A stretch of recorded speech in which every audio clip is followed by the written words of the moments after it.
Hoy vamos a hablar de un tema muy interesante, muy actual, y es el punto de partida para poder llegar a otros temas que también son muy interesantes pero van a ser más específicos, como es el caso del NetArt, de la función del arte en la actualidad, de si realmente la institución oficial de arte tiene la vigencia en el mundo actual. Todos estos temas tienen que ver directamente con cómo ha cambiado o se ha transformado la manera en la cual nos relacionamos con lo artístico, lo estético, y cómo se ha llegado a consumar esa premisa o ese anhelo que tenía el arte del siglo XX, que era juntar la vida con el propio arte, y cómo ha respondido el arte oficial ante esta premisa. Pero bueno, todo esto será más extenso y, como digo, esto va a ser un punto de partida para otros temas, de modo que lo voy a intentar sintetizar al máximo. Fotografía computacional. Vamos con ello.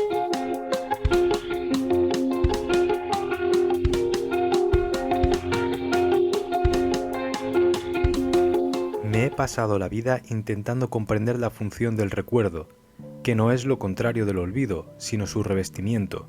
No lo recordamos. Reescribimos la memoria tal y como la historia es reescrita.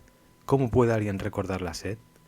Esta frase es de Chris Marker, al cual hemos dedicado un vídeo en este canal, y te recomiendo que veas sus películas ya si no lo conoces, y en concreto es de Sans Soleil, la que casi todo el mundo considera su mejor obra. Yo creo que es la Jetée, pero bueno, son igual de buenas. Y tenía otra frase para empezar el vídeo, bueno, tenía 3 más, y las voy a leer, porque es que no puedo decir ninguna de ellas. Las ciencias no tratan de explicar, incluso apenas tratan de interpretar, construyen modelos principalmente. Por modelo se entiende una construcción matemática que, con la adición de ciertas interpretaciones verbales, describe los fenómenos observados. La justificación de tal construcción matemática es sólo y precisamente que se espera que funcione. Esta es una frase de John von Neumann, que es el padre de la computación actual y también de la base de todos los ordenadores a nivel teórico y matérico, prácticamente de todo lo que nos rodea, de todos los ordenadores básicamente. Y por último, una frase del maestro de la teoría fotográfica y un gran fotógrafo que os recomiendo que os leáis todo lo que os crucéis de él si os gusta la fotografía, que es el catalán Joan Fontcuberta. En concreto, La furia de las imágenes es su mejor libro referente a lo que vamos a hablar hoy. La fotografía digital es consecuencia de una economía que privilegia la información como mercancía. Muy bien, pues yo creo que con estas 3 frases, tenía otra de Moholy-Nagy, pero es que ya si no voy a tirarme una hora leyendo frasecitas, podemos empezar a entrar en materia. La fotografía computacional es un sector tecnológico que sustituye en la fotografía los procesos asociados a las ópticas y las técnicas tradicionales.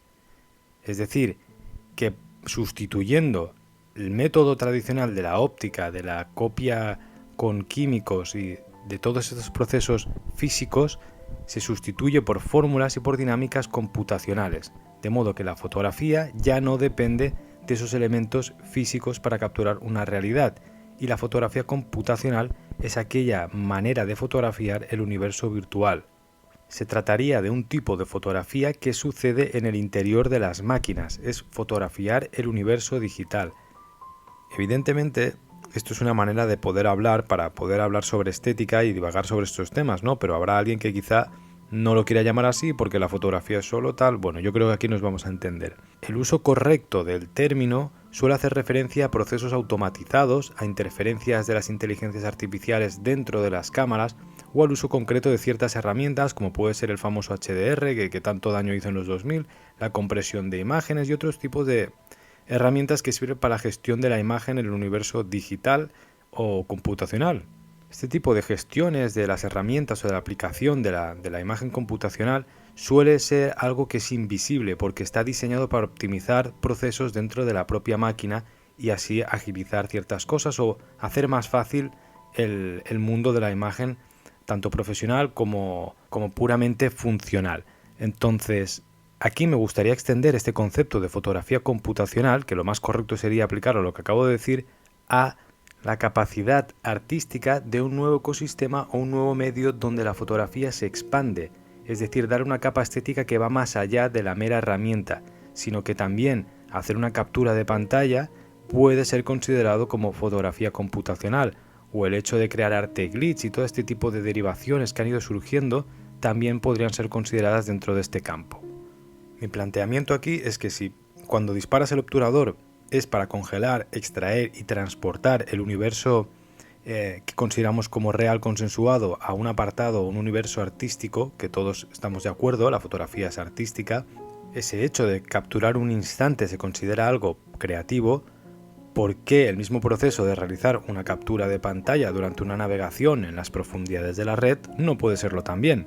Del mismo modo, si el collage, el fotomontaje y otras tantísimas técnicas relacionadas con la fotografía directa o indirectamente que han sido tan aceptadas durante las vanguardias del siglo pasado son consideradas un apartado técnico más del arte fotográfico, pues ¿por qué no incluir el glitch, la modificación de imágenes mediante aplicaciones, o más recientemente la utilización con fines creativos de las inteligencias artificiales, la escritura de prompts, todo este tipo de asuntos?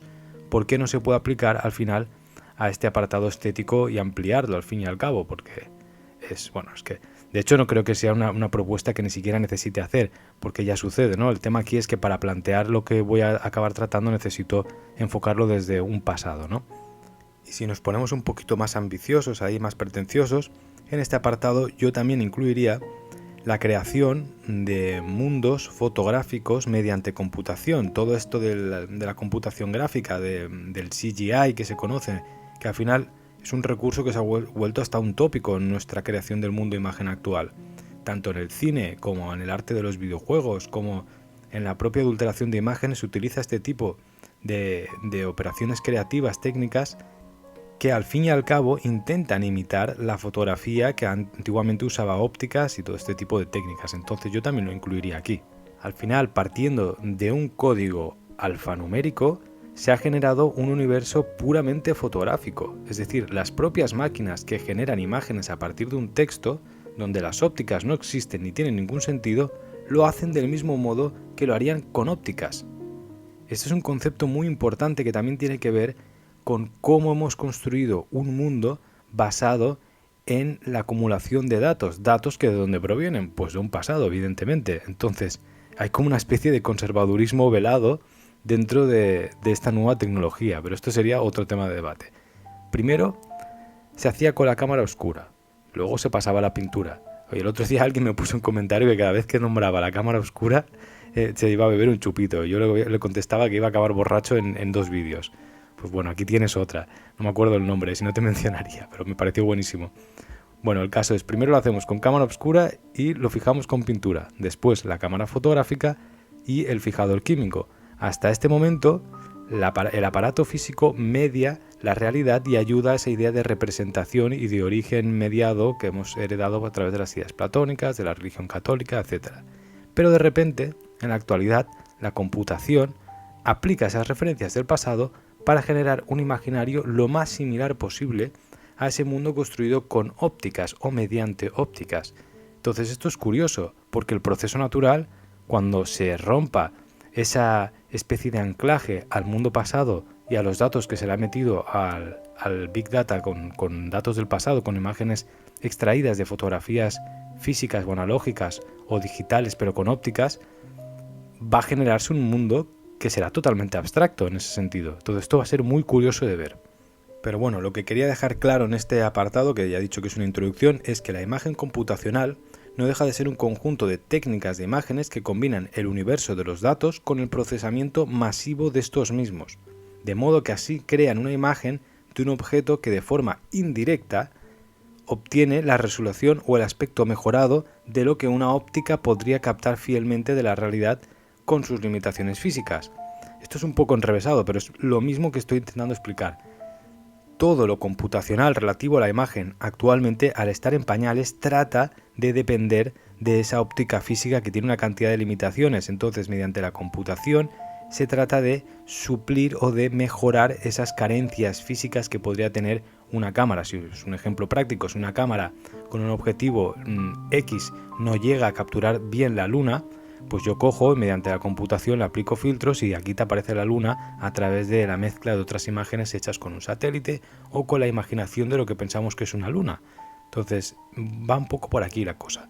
Esto ya sucede a diario y todos los smartphones de última generación que están saliendo al mercado, y probablemente el que tengas en la mano ya lo haga, lo que hace es que la cámara inteligente está preñada de software y lo que hace es tomar decisiones sin contar con nosotros y sin que nosotros mismos en muchas ocasiones sepamos que esto está ocurriendo.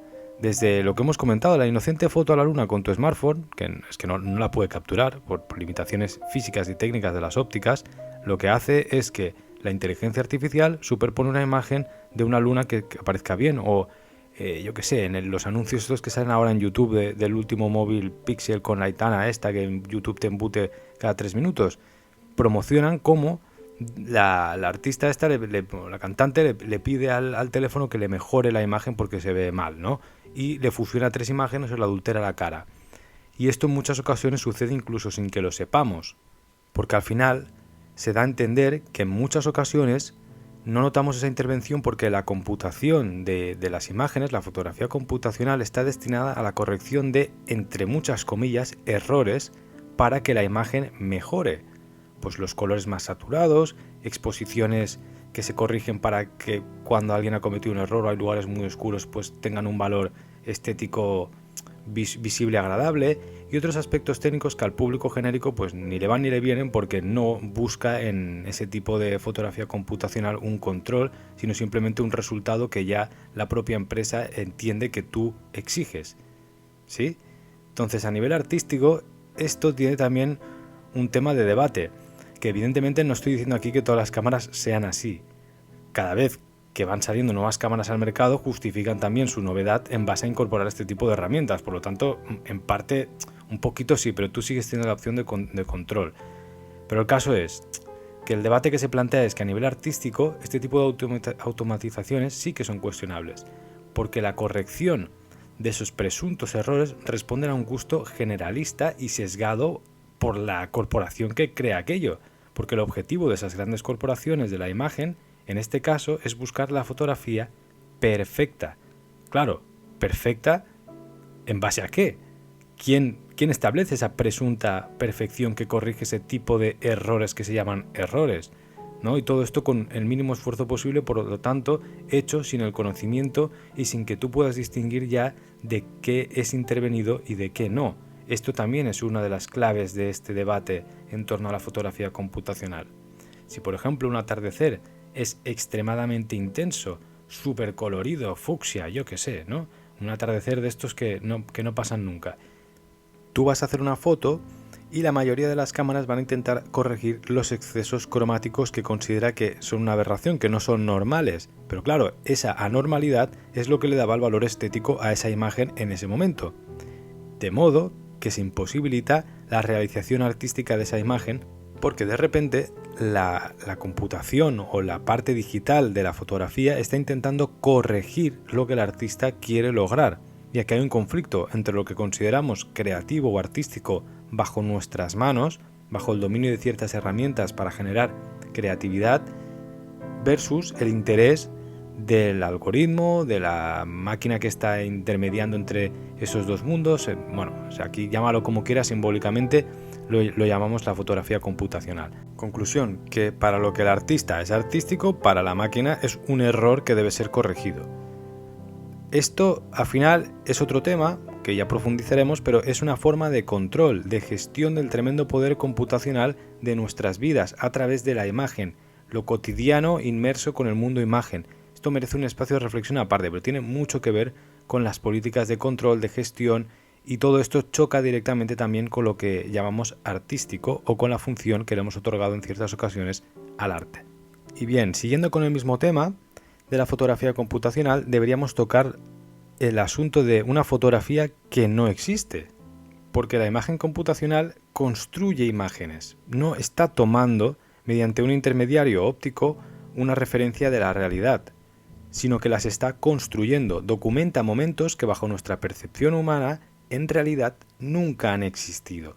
En el momento en el cual el Google Pixel, el móvil nuevo coge y junta 3 imágenes donde estás sonriendo con tus amigos para hacer la imagen que esa máquina considera la perfecta porque es la que más se sube en redes sociales y más likes ha tenido, por ejemplo, entonces está generando una imagen a partir de algo que consideramos real que no lo es. O el mismo ejemplo de la luna. Esa luna no existe ahí cuando la has fotografiado. Es una luna que se ha superpuesto como un collage, pero que estamos asumiendo todos como realidad, porque encima todas estas imágenes están destinadas a la subida en redes sociales o a compartir, a comunicar, porque la imagen comunica de una forma totalmente cotidiana y sin embargo están construyendo una realidad a través de una realidad que es construida de forma artificial. Bueno, este es un poco ese tipo de entresijos que también son interesantes aquí.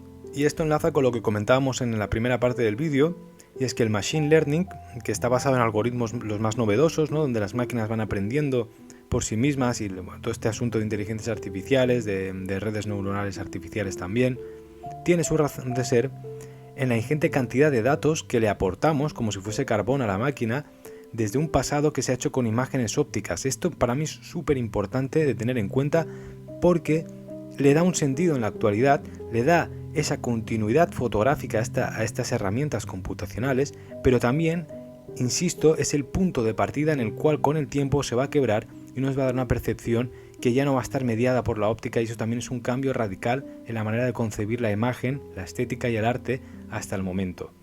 Porque va a llegar un momento en el cual ese anclaje se va a ir quedando muy atrás y el Machine Learning va a llegar a puntos donde ya no va a necesitar esa referencia. Aunque haya nacido de esa referencia anclada a un pasado, va a seguir evolucionando bajo la lógica, ¿no?, del funcionamiento de estas máquinas. Y esto no lo podemos concebir todavía, creo, ¿no?, a nivel estético. Sí que hemos visto esas cosas raras que va intentando generar la máquina cuando se le va la olla, pero también lo trataremos en otro vídeo, de modo que de aquí lo interesante sería entender que en la actualidad esas imágenes consisten en construir paisajes, retratos o situaciones que evocan ese mundo pasado, pero que en realidad nunca ha existido al mismo tiempo.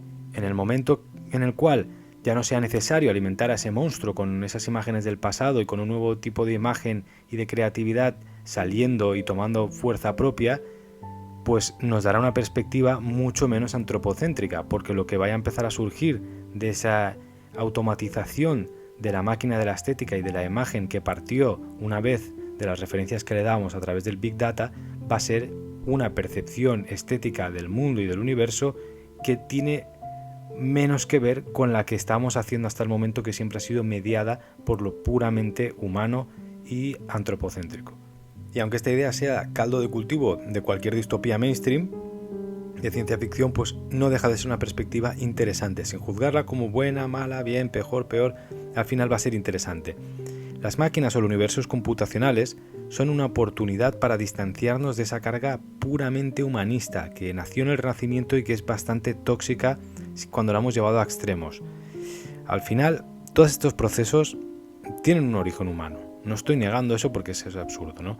Al final todo esto nace del desarrollo humano, ¿no?, de ponerle una idea a aquello y que eso se vaya reproduciendo, pero al reproducirse de forma autónoma llega un momento en el cual escapa un poco a nuestro control o a nuestra gestión. Es la gracia de todo el universo actual de algoritmos que gestionan toda esta realidad casi de forma independiente, es que nosotros no llegamos a ver el interior de la máquina, sino que la ponemos en marcha bajo nuestros deseos, bajo nuestras órdenes, pero a partir de ahí hace un poco lo que le viene en gana al final, ¿no? Todo bajo un orden que hemos establecido, pero lo que luego sucede no lo podemos prever muchas veces.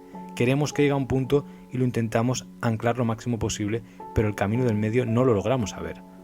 Y esto, pues el ejemplo más mundano es el funcionamiento actual de redes sociales. Hasta el 2015 más o menos, 2018, yo que sé, por poner una fechita así que podamos entender todos, las redes sociales empezaban a funcionar o funcionaban de una manera que incluso se podía como controlar, ¿no?, el algoritmo. Ahora quiere esto el algoritmo, que se hablaba tanto, que salían tantos artículos, ¿no?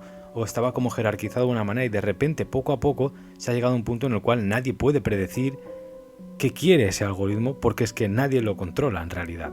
Sí que se sabe que hay unas ideas de fondo básicas, pero en realidad aquello está funcionando de una manera que se intuye como la capa lisa de la superficie.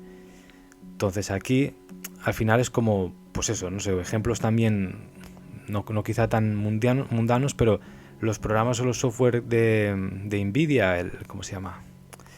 Gaugan creo que se llama, que es de Nvidia, que al final genera, a partir de un boceto o de un dibujo tonto así, te genera una imagen hiperrealista fotográfica. O más mainstream el de Adobe, la última aplicación de Adobe de inteligencia artificial, que le pones la foto de un lápiz, dices relléname y te saca aquí directamente la clase entera.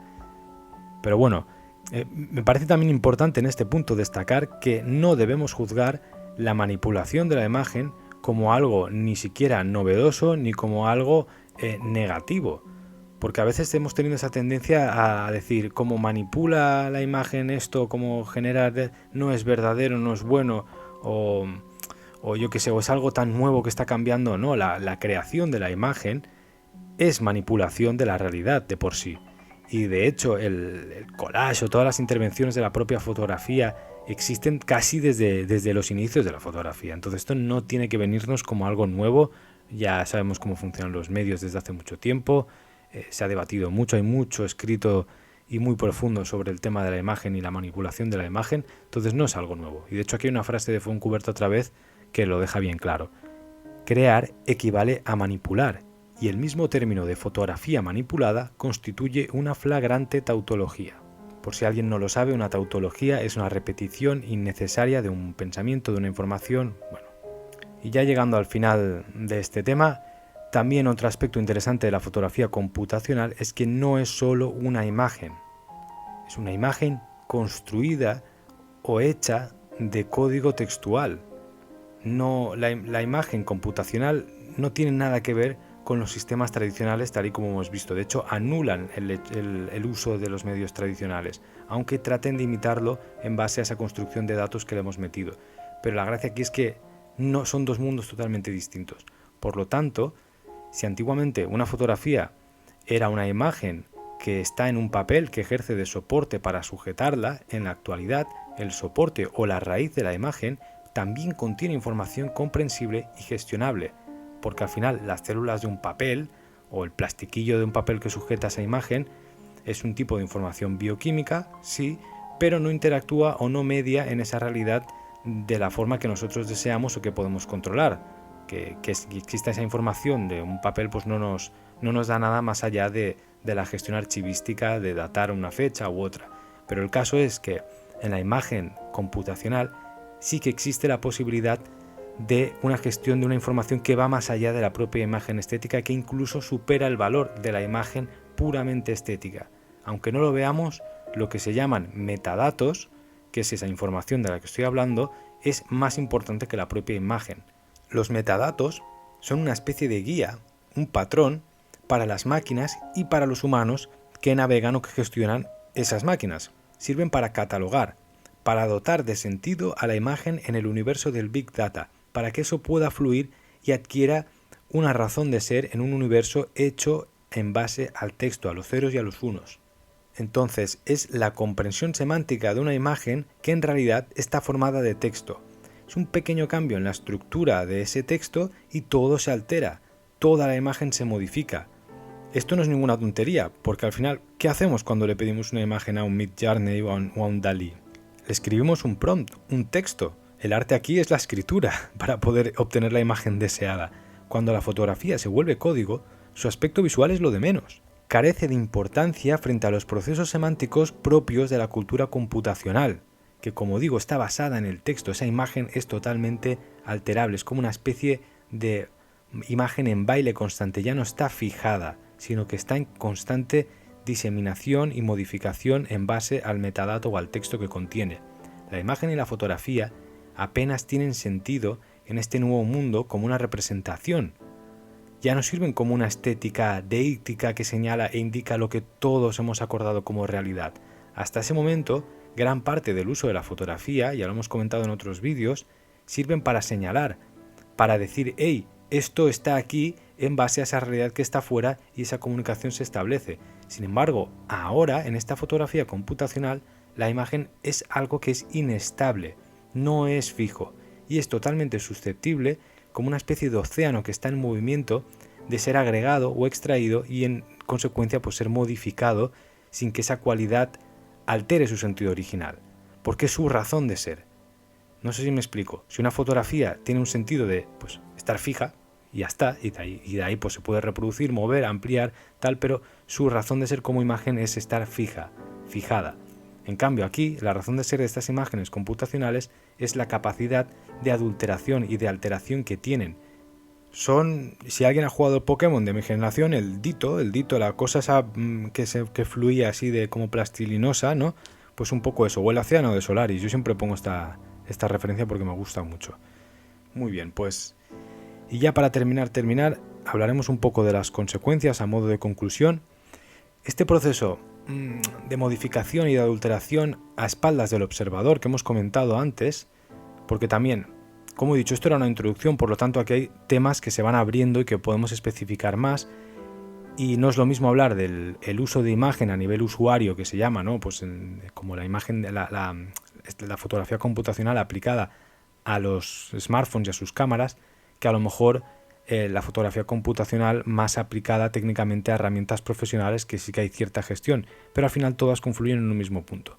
Entonces, el constante proceso de modificación y adulteración a espaldas del observador termina por generar una actitud totalmente apática frente a ese poder de la imagen, porque la imagen tiene mucho poder, que es un poder puramente político. Pero como siempre, yo tengo que hacer la distinción de política de circo, de los payasitos que salen por la tele, y la política de verdad, o el poder que tiene más que ver con esa serie de asuntos que, por ejemplo, trataba también Foucault.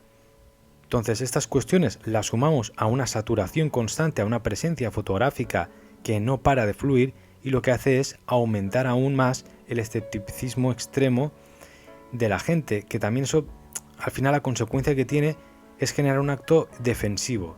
Y el acto defensivo de los humanos frente a esta especie de estímulos de probabilidad de manipulación de una imagen de manera consciente o inconsciente genera la indiferencia.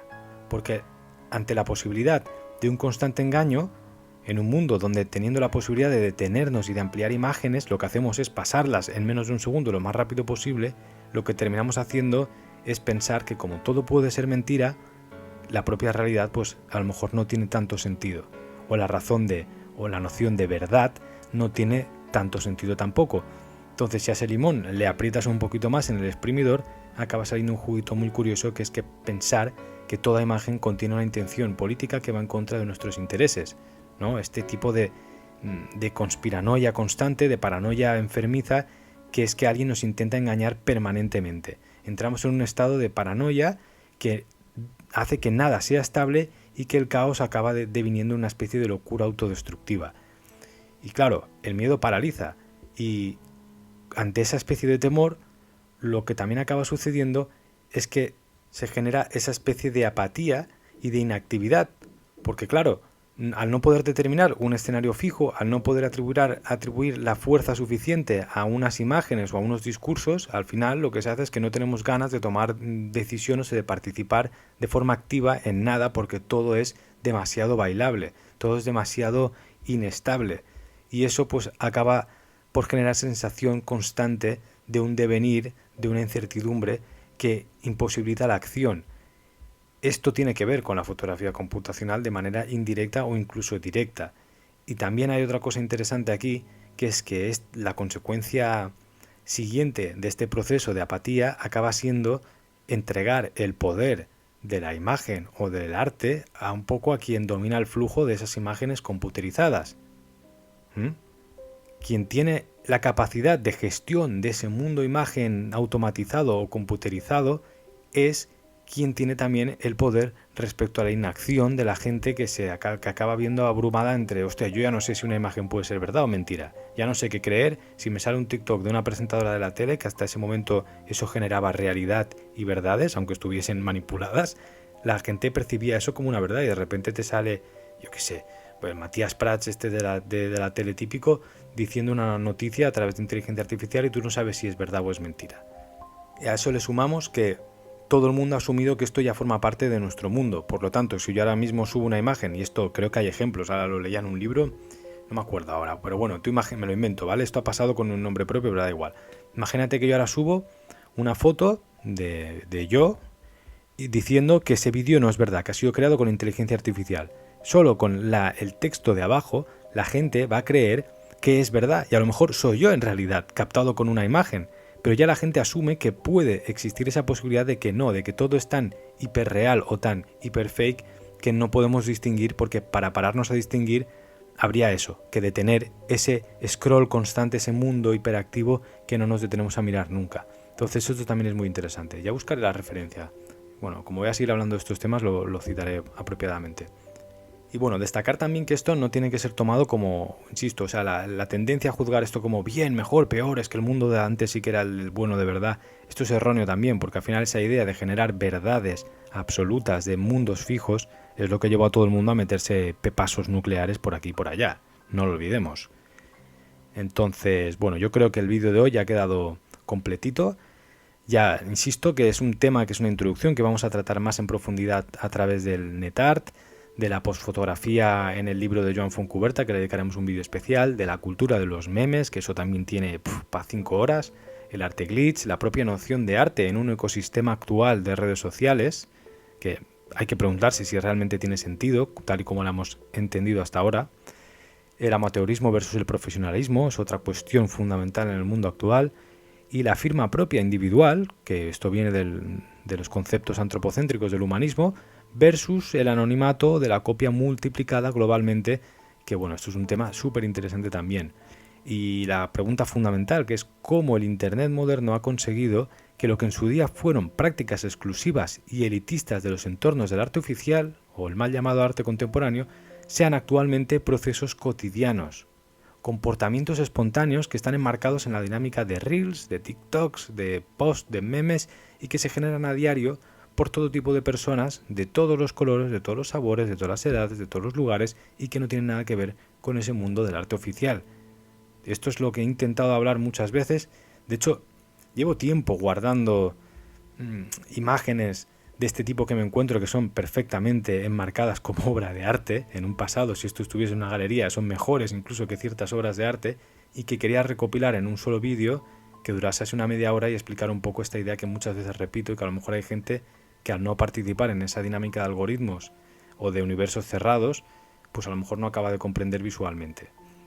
Y también este tipo de asuntos que tienen que ver con el arte, con internet, con lo computacional, me interesan porque yo he realizado, durante varios años he estado realizando un par de obras que no tienen nada que ver con pintura ni con esto, sino con la intervención de internet, de perfiles de redes sociales, etcétera, y que todavía no he publicado como tal. O sea, ya han sido llevadas a cabo, están cerradas, pero claro, todo esto para hacerlo como arte de manera oficial, y es donde yo tengo el debate, si merece la pena o no, y ya está, y se tiene que quedar así, tengo que plantear cómo sacarlo a la luz o cómo exponerlo de una manera pues apropiada, o simplemente dejarlo ahí y que se acabe descubriendo en cierto momento, ¿no? Y esto, aquí voy a sonar de chulito, pero una de estas obras ha tenido incluso trascendencia en lo que llamamos mundo del arte nacido a través de las redes sociales de Instagram y todo, o sea, trascendencia real. Pero el caso es que tengo que documentarlo apropiadamente para ponerle como el lacito. Bueno, yo creo que lo más interesante de todo esto es como también, es lo que comentábamos, que me he puesto a hablar de mí y se me ha ido el tema. El tema de cómo el arte, durante el siglo XX, una de las pretensiones más grandes que ha tenido es querer juntar arte y vida en un solo universo, ¿no? Entre el arte y lo público, entre la famosa inserción, insertación, interacción del arte y el contexto mundano, cotidiano. Esto, vamos, era el sueño húmedo del arte postmoderno y casi se logra, pero yo creo que no, porque incluso lo hemos hablado en otros vídeos, una de las características del arte postmoderno es que sí atravesaba toda la sociedad, pero cuando se hablaba de arte se distinguía, se ponía en un pedestal, ¿no? Warhol atraviesa y coge y chupa de la sociedad de masas, de la publicidad, pero no deja de estar puesto en una vitrina. Lo que ha logrado el Internet actual realmente ha sido funarse todos estos aspectos e integrar todo eso que se quería en el mundo cotidiano, pero de manera totalmente real. Claro, al hacer eso, al llevar a cabo ese Internet desde plataformas, desde grandes corporaciones que no tienen nada que ver o muy poco con el mundo del arte, se ha logrado algo que molesta al mundo del arte, porque de alguna manera no ha sido el mundo del arte oficial quien ha conseguido ese anhelo que tenían los artistas. Claro, esa realización o materialización del sueño artístico del siglo pasado ha terminado, que ya nacían las vanguardias estos deseos, ha terminado también por generar una especie de anulación de los conceptos básicos o elementales que conformaban la institución artística, así en plan general, oficial, a nivel pues global occidental, ¿no? Desde esa perspectiva eurocéntrica. Y esto ha generado una respuesta por parte de ese sistema artístico. Que ya digo, esto es un poco abstracto, pero yo creo que se entiende. Cuando hablamos de un sistema artístico es esa conjunción de mercado, de academia, de museología internacional que te pone de acuerdo en ciertos nombres, ciertas maneras de compartir lo que es un poco el arte, ¿no? Y estos debates que hemos tratado muchas veces también. Pues aquí el mundo del arte, la respuesta ha sido convertir al Museo Mausoleo de Adorno, que ya estaba bastante quemado, en una especie de atracción turística, y también intentar apuntalar ciertas corrientes artísticas más de tipo conceptual en la instalación espectacular, que tiene más que ver con el mundo del entretenimiento que con planteamientos más críticos o de pensamiento, de modo que esa conjunción entre arte e instalación espectacular con museo, parque de atracciones o marca privada de cada ciudad, pues nos hace ver un poco más el mundo del arte así más museístico como un Disney World. El otro tipo de respuestas que han habido por parte del arte más intelectual, en muchos casos, no siempre, ha sido generar una especie de torremarfilismo y de autorreferencialidad endogámica que da mucho cringe, porque es como ver a grupos de artistas y de académicos y de galeristas endogámicos vestir una túnica negra y ponerse ahí a hacer rituales satánicos en mitad de una reunión nocturna, y todo muy minoritario, muy trenecito circular, que bueno, pues suena incluso ridículo desde el conocimiento del propio arte.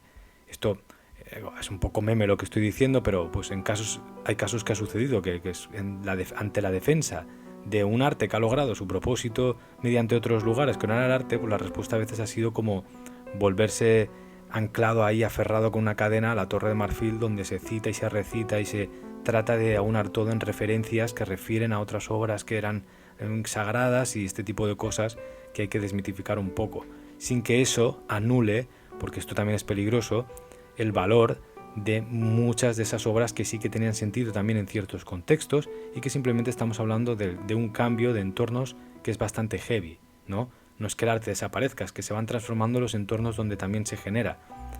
Que no quiero que se malinterprete, porque a veces si dices esto parece que estés aquí diciendo un discurso totalmente distinto al que quiero decir. Pero bueno, el peor de todos los casos, que este sí que es la última reacción del arte ante estas situaciones, es la provocación. Porque claro, o sea, es que la provocación dentro del arte en la actualidad es un lamento desesperado, es algo inútil, porque hay que tener en cuenta que la civilización en la que vivimos está desarrollada o está basada en el espectáculo y la provocación publicitaria.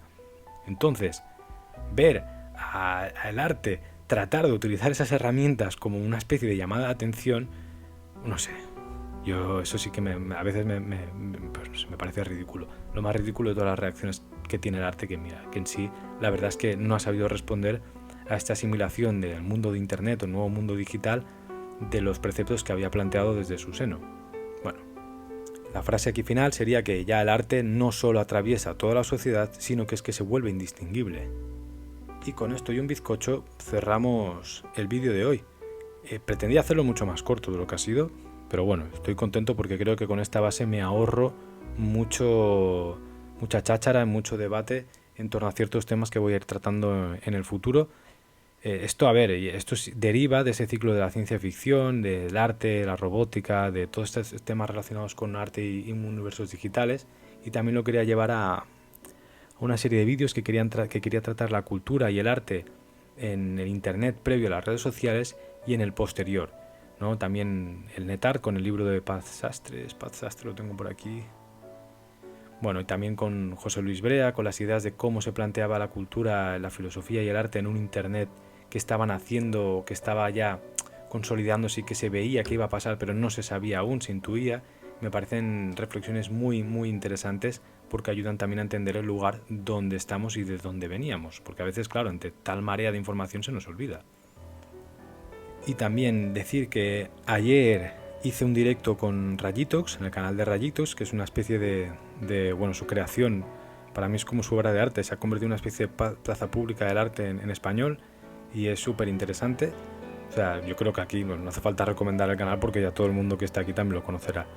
Pero bueno, que yo normalmente no tengo tiempo para gestionar directos o para hacerlo porque pues mi vida es un poco caótica. Alguien me ha preguntado, ¿pero cuánto tardas en hacer los vídeos, tal, no sé qué?